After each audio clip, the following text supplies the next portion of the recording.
This is a very special edition of the Parsha Podcast, not just because Parshas Seitzei is the anniversary of last year's unforgettable A Lifetime a Day episode, but because we're having a very special guest at the end of the show for the exquisite insight.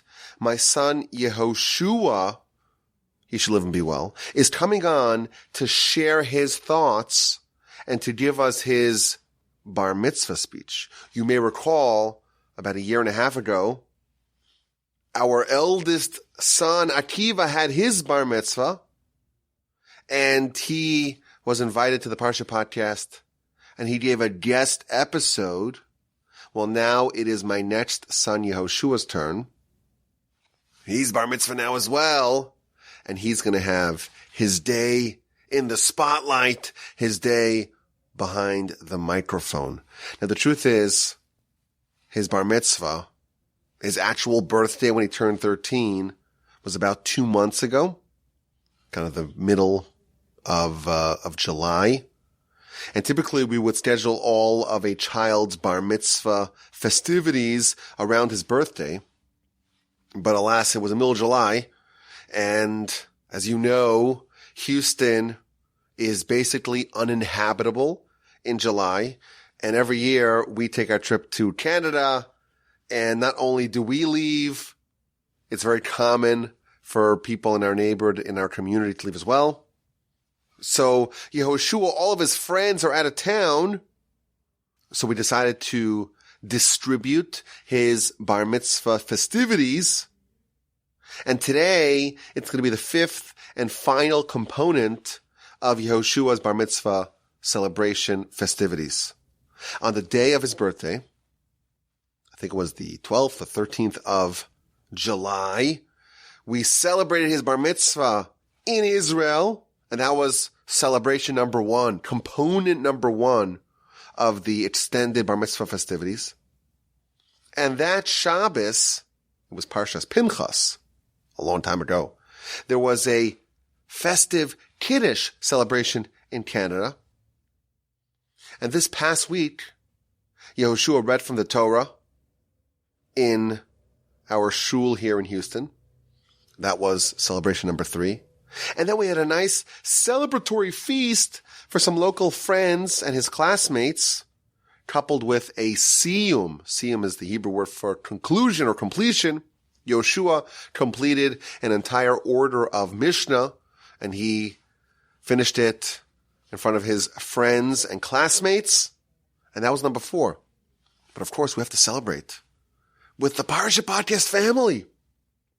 So he's going to come on to share a message with y'all later on the exquisite insight.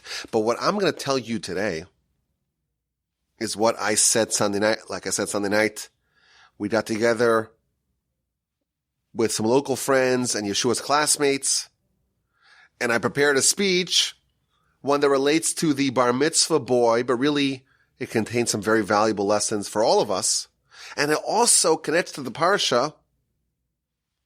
So I figured I'd share that with you and then bring on Yehoshua for the exquisite insight, and he will tell you what he said at his Bar Mitzvah celebration. Now, this is going to be a little bit different than most episodes. Most episodes, we start off with the Parsha, and then we try to find the lesson. Here, we're going to start off with the Bar Mitzvah angle to be more consistent with the theme, and then we'll transition to the Parsha. Does that sound like a plan? Let's begin. Now, for the sake of full disclosure, what you're going to hear today is a bit more elaborate than what I shared Sunday night at the Bar Mitzvah festivity number 4, that is. When there were people there were guests in the room. I couldn't speak as loquaciously, as verbosely as I like to do. I didn't want to torment the assembled too much. But now it's the podcast, and we can expand on the subject, the very important and interesting subject, properly. So when someone turns bar mitzvah, bar or bat mitzvah, of course, it's a very significant milestone. They're now an adult, And they're now obligated in every single mitzvah in the Torah. Bar Mitzvah means that they are now mature and are obligated by all the mitzvos. So when a boy hits 13, when a girl hits 12, they become instantly obligated by all 630 mitzvos. Previously, they were a child, and yes, of course, it's important to train our children, to prepare them, but they're not technically obligated in any of the mitzvos. They hit this milestone, they cross over the Rubicon, they're an adult, and instantly they're obligated by all of Torah. But our sages tell us that there's something else that happens when a boy hits 13. And that is the arrival of the Yetzer Tov, the good inclination. This is the sparring mate of our nemesis and foe, the Yetzer Hara, the evil inclination. The Yetzer Tov arrives at Bar Mitzvah. The Midrash tells us that the Yetzer Hara has a significant head start ahead of the Yetzer Tov. The evil inclination precedes the good inclination. The Yetzer Hara, the evil inclination, is present within a person since birth. From birth, the child has the influence of the Yetzer Hara. When does the Yetzer Tov arrive? Well, that happens at Bar Mitzvah. At Bar Mitzvah, it's the time of the arrival of the counterforts of the Yetzer Hara. The Yetzer Tov, the good inclination, arrives then. So here's the question. The Yetzer Hara, well, that's the incumbent. And it seems like it's an unfair battle. There are asymmetric forces at play. The Talmud tells us that the Yetzer Hara is older than the Yetzer Tov, and it's more gifted. In the Talmud, the Yetzer Hara is described as a sagacious, wily king. The Yetzer Hara is adroit, skilled, cunning, and forever scheming of ways to make man blunder and fail. By comparison, says the Talmud, the Yetzer Tov, the good inclination, is young, is immature, is comparatively pathetic. A pathetic child going up against a nuclear-powered submarine. There's a disproportionate allocation of forces. These two fighters are in completely different weight classes. The Yetzer Hara has a 13-year head start on the Yetzer Tov. And what it advocates, that has appeal, that has seductive appeal. The Yetzer Tov is telling you, oh, you gotta listen to your mom. You gotta do what's right. But that does not have the same appeal as what the Yetzer Hara is pitching. The teams are not fairly matched. So here's the question. How can you possibly win in this war?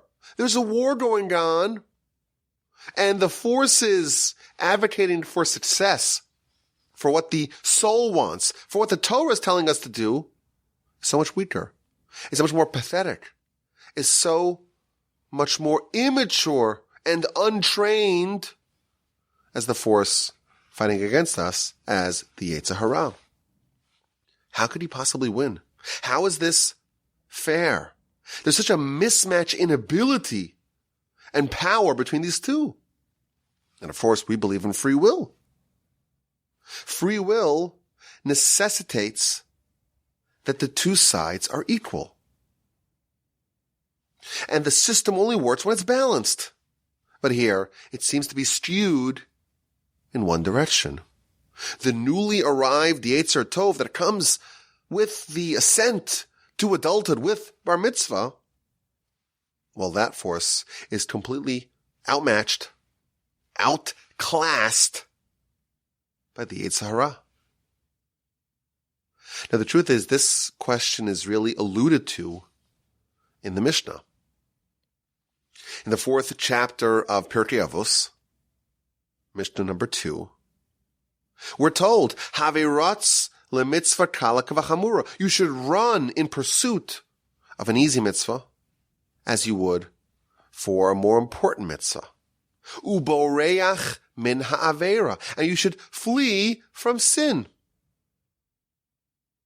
And the commentaries note that the Mishnah is telling us to run towards a mitzvah and away from a sin. We're running in both instances, but we're running towards a mitzvah and we're fleeing from sin. And this indicates the imbalance, the asymmetry. We're running to chase after a mitzvah. The mitzvah is not stationary. The mitzvah is fleeing from us, and we have to chase them down. We have to run towards a mitzvah. And the sins, they're not stationary either. They're pursuing us. And we have to flee from them. We have to outrun them. The Mishnah is noting that in order for us to succeed, we have to actively pursue the mitzvah, because otherwise it's going to evaporate. It's going to disappear. It's running away from us.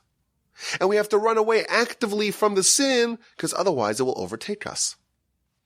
The Yetzer Hara outslugs the Yetzer Tov. The teams, the forces are mismatched. How do we resolve this problem? How do we understand the balance that's supposed to be present in order for free will to exist? There's this immutable rule. There has to be balance. There has to be free will.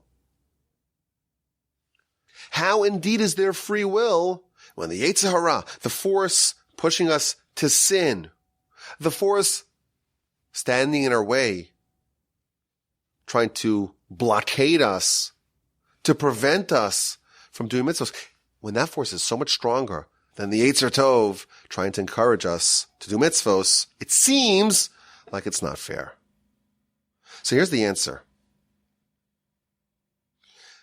There's another factor involved. If the appeal for the mitzvah and the sin, if the appeal was equal in either way, either they were both pursuing you, they were both stationary, if you were equally attracted to both the mitzvah and the sin, it wouldn't be fair. It wouldn't be balanced, because everyone would favor mitzvos. And the reason is because the payoff of the mitzvah is much greater. What your soul covets is expressly delineated in the Torah. And what provides you real meaning, those are the mitzvos. The Yetzer Hara, in fact, is dominant, but what it is offering you, it's all empty calories. It's all fleeting pleasure. It's all comfort that does not invigorate. What the Yetzer Tov is advocating for, that's something much more real. That's something that resonates within our depths. That's something that gives life ultimate meaning and purpose. It's something much more sublime and deeply, profoundly meaningful. The payoff of the mitzvah is much greater than the payoff of the sin. And therefore, the only way to truly balance things is to make their respective appeals unbalanced in favor of the Yetzer Hara. So if I can rephrase this with more clarity, there are two imbalances at play. There is an imbalance in the appeal of mitzvos and sins respectively, of the agenda of the Yetzer Hara and the Yetzer Tov respectively. That's imbalance number one. There's a second imbalance, and that is with respect to the payoff of listening to the Yetzer Tov versus the Yetzer Hara, of following the path of mitzvos versus sins. With respect to the appeal, the Yetzer Hara is dominant. It has your attention. It's the incumbent It's been there for 13 years before it even showed up. What it is proposing, what it is advocating, is something that we can all instantly appreciate. The sin is chasing you. In this dimension, with respect to the appeal, the Yetzer Tov is much weaker. The mitzvah is fleeing from you. But there's another imbalance. And that is once you make a choice. Once you choose between these two paths, the choices are not equal. The path of the Yetzer Tov is dominant because it bestows real meaning and purpose. It aligns with the very depths of who you are. It connects with a person on the most profound of levels. By contrast, when someone heeds the Yetzer Hara, that's never going to yield that same pleasure. It's going to be empty. It's going to be superficial. It may, in fact, leave a bad aftertaste in its wake. You won't feel enriched. You won't feel emotionally, spiritually uplifted and invigorated from the experience. That's an imbalance in the opposite direction. And thus the balance of free will, that equilibrium, that's the system that the Almighty instituted in the world, it's a balance of two imbalances. The appeal, initially, the desire favors the Yetzer Hara. The payoff favors the Yetzer Tov. And mankind, humanity, is thrust into the middle of this maelstrom, into the middle of this conflict, and we must choose. The Midrash that we've mentioned in the past compares this to two paths.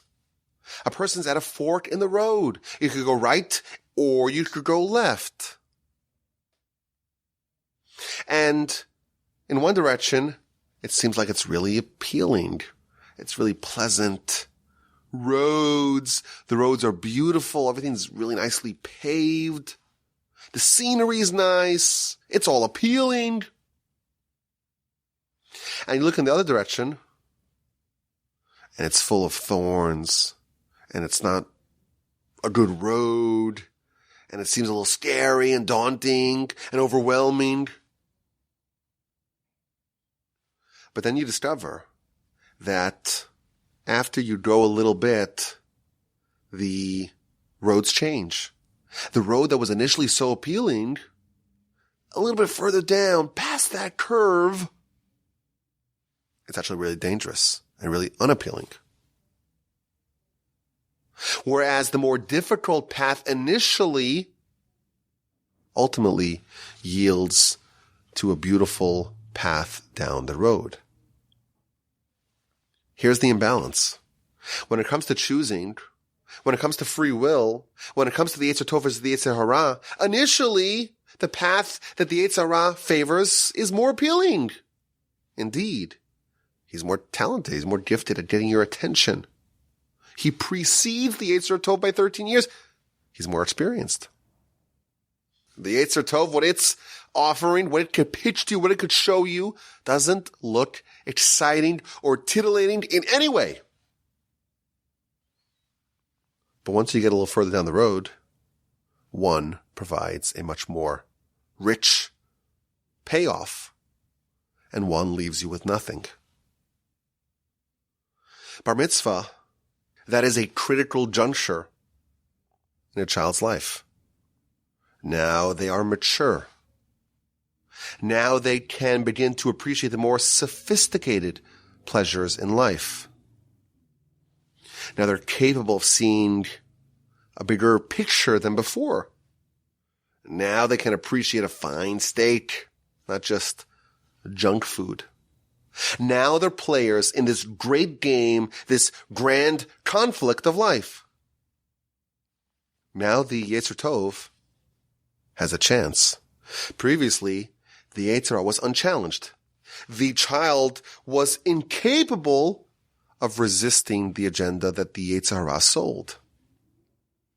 The appreciation for the more subtle and the more meaningful experiences, it just wasn't present previously. Now, the child is transitioning to adulthood. And now is where the real conflict of life begins. Now the question is, which one of these paths are you going to choose? How are you going to navigate the most important dilemmas of your life? And if you think about it, the hardest move, the hardest step is the first one. Initially, the difference, the contrast between these two paths is the greatest. It's really hard to get someone to taste from the path of the Yetzer Tov for the first time because it doesn't have that appeal. In fact, it seems dangerous. That path seems laden with thorns and thistles and all forms of unspeakable dangers. And there's nothing pulling you in. The mitzvos are fleeing from you. The sins are pursuing you. They're chasing you. The hardest step is the first one. But what happens once someone takes a little stroll down the more difficult path? They begin to sample and taste from what the Yetzer Tov is offering. They're going to start to develop a taste for it, for those finer things in life. And it's going to connect with them. And it's going to resonate within them in a way that's going to outclass what the other side is actually offering. Now, there's a chance. Now, the path to defeating the Yetzer Hara is open before them. In the words of the Ramchal in Way of the Upright, the agenda of the Yetzer Tov actually has magnetic appeal.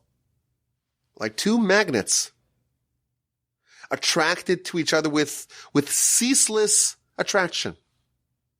Man could be drawn to Torah and mitzvos, to the agenda of the Yetzer Tov, provided that they have experienced it first, provided they've learned to appreciate it, provided that their palate has matured to be able to appreciate those more subtle experiences of life.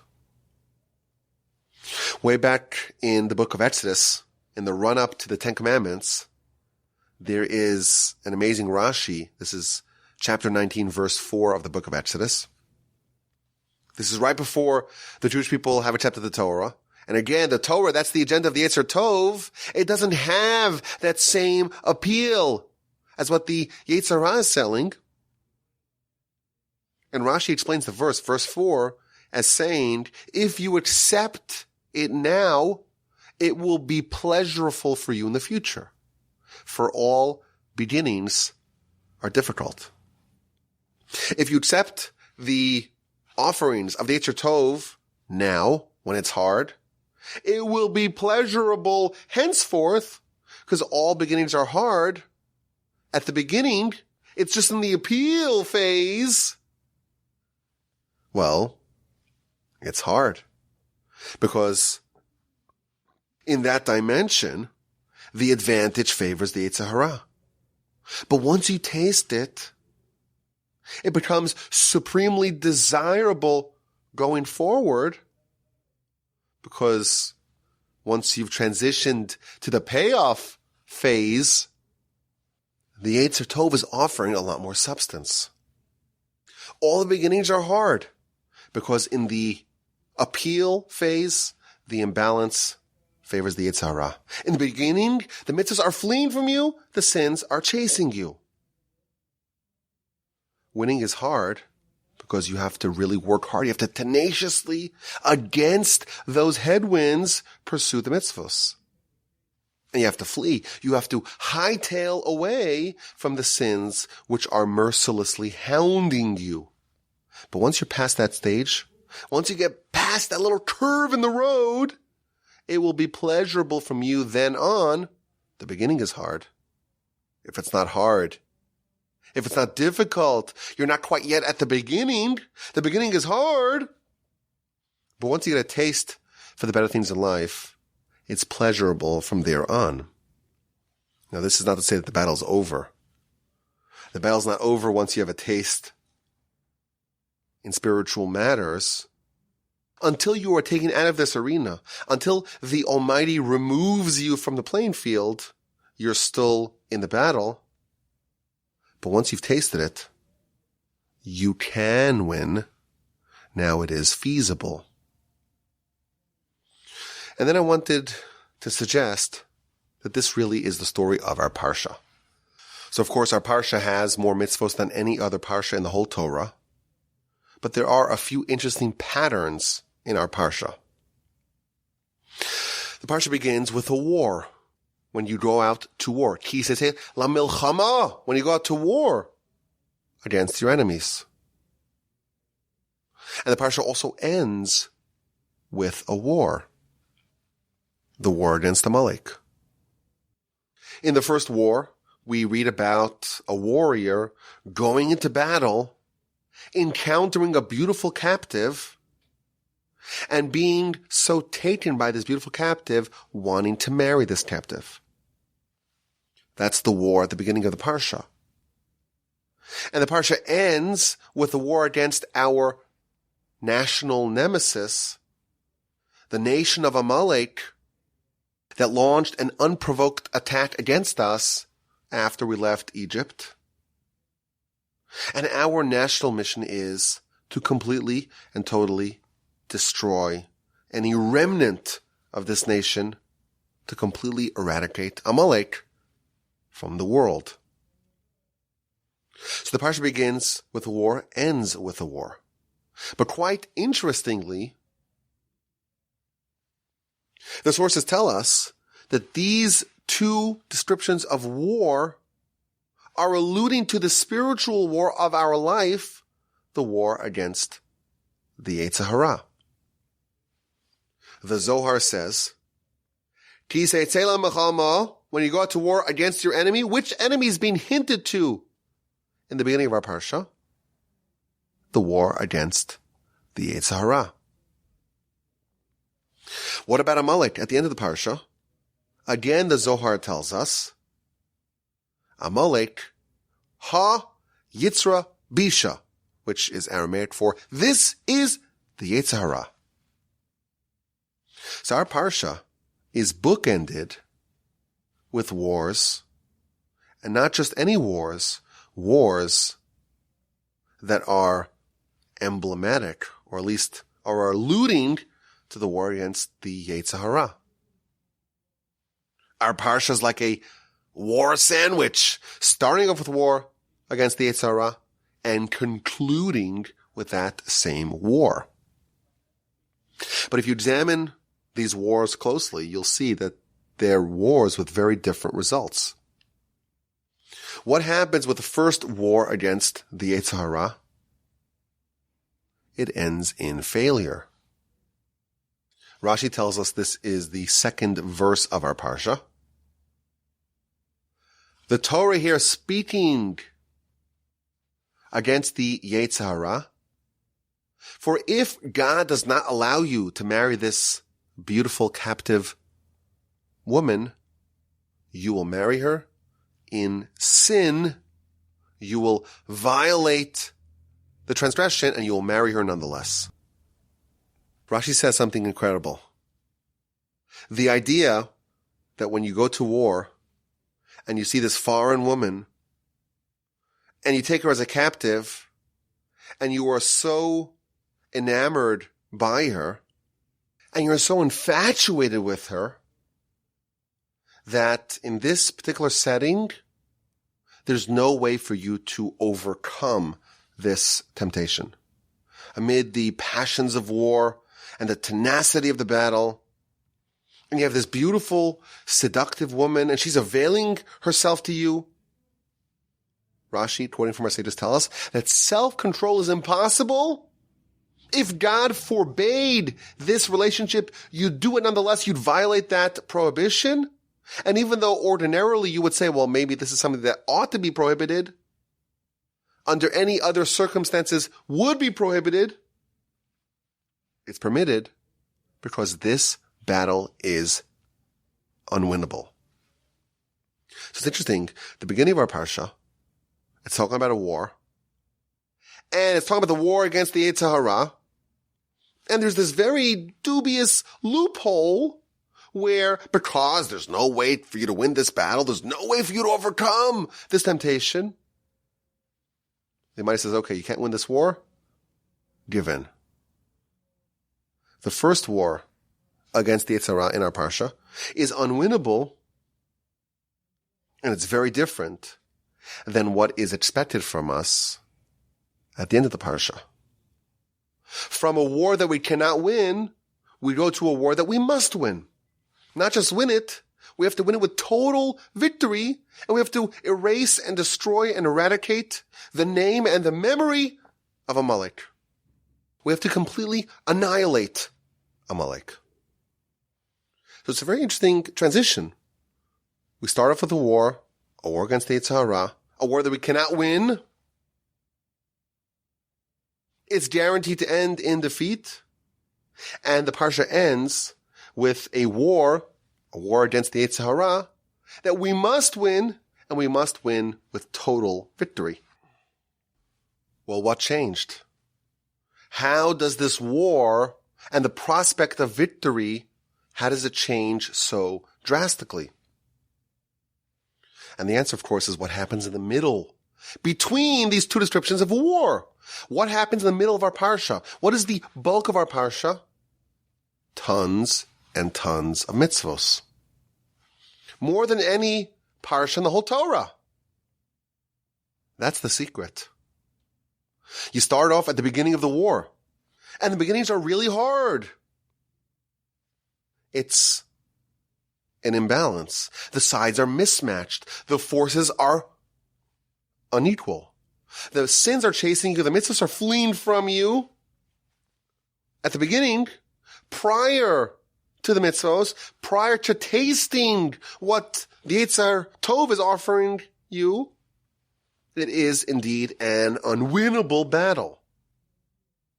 But what happens after 74 mitzvos? What happens after someone has a taste for matters of the spiritual, the more subtle pleasures being offered by the Yetzer Tov? After 74 mitzvos, it can be legitimately asked of a person to completely annihilate Amalek, to completely destroy the Yetzer Hara. Once you have a taste for matters of the spiritual, no one's going to say that defeating the Yetzer Hara is easy as pie, piece of cake, Bob's your uncle. No one's going to say that. But now, it is a reasonable request. Now it is feasible. Now it is potentially winnable. The tides have turned. At a bar mitzvah, a child ascends to a new level. Now, there's another player in town. There's the Yetzer Tov.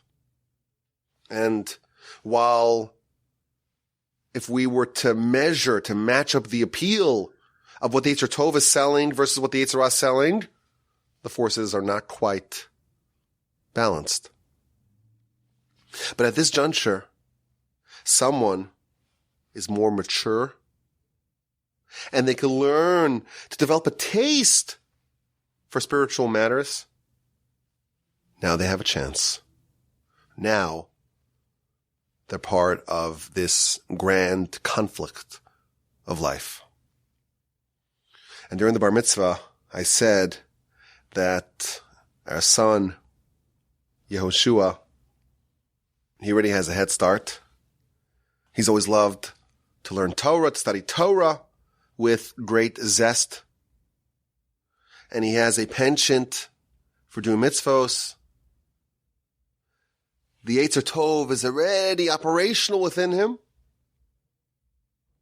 But we wished him, indeed, that he unlock his potential and he develops into someone who brings honor and pride to his family, to his friends, to the entire Jewish nation, of course, to his creator. But now, oh friends, oh listeners, oh Parsha Podcast family, you get to hear from the man himself. For the exquisite insight, here is the Bar Mitzvah by himself, Yehoshua Wolbe, here with this week's edition of the Exquisite Insight. You ready? Yeah. Go. If you read the Torah's description of tefillin, you'd have no idea how to fulfill this mitzvah.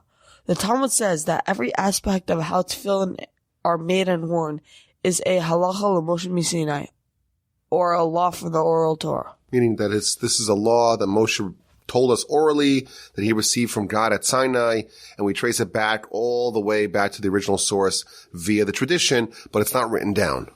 Correct. The fact that the tefillin has to be written on parchment, it's halacha l'Moshe Sinai. It's written in ink, oral Torah.